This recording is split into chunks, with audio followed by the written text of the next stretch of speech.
अदनान भाई! अदनान! अदनान! अदनान कहाँ है? नहीं नहीं नहीं नहीं हो सकता ऐसा। अदनान भाई कहाँ है आप? या अल्लाह, अदनान को कुछ ना होने देना। मैं जाकर खुद देखता हूँ उसे। छोड़ो मुझे! छोड़ो मुझे! आप हमें छोड़ के नहीं जा सकते। अगर तुम्हें कुछ हो जाता तो मेरा क्या होता? मैं भी मर जाता तुम्हारे साथ साथ।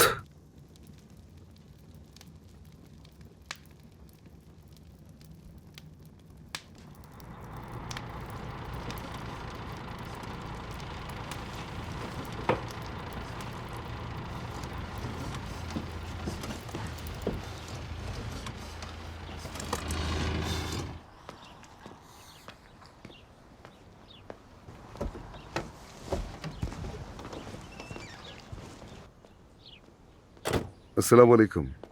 माफ कीजिएगा, हमारे साथ एक हादसा हो गया था, हम बगैर पूछे यहाँ पर आ गए, इसलिए माजरत। अरे नहीं नहीं बेटा, कोई बात नहीं, अच्छा किया। तुम ठीक हो ना? बिल्कुल कोई चोट वगैरह तो नहीं आई?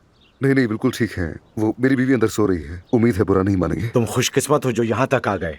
जरा अपने अतराफ में देखो, यहाँ दूर दूर तक कोई जी नहीं बिल्कुल रहता। ठीक कहा आपने, लेकिन उस वक्त मुझे कुछ समझ नहीं आ रहा था मैं क्या करता। तुम्हें भूख भी लगी होगी, बताओ क्या खाओगे? चाय पराठा ले आऊं? नहीं आपका शुक्रिया, बस जरा टेलीफोन इस्तेमाल कर सकता हूँ?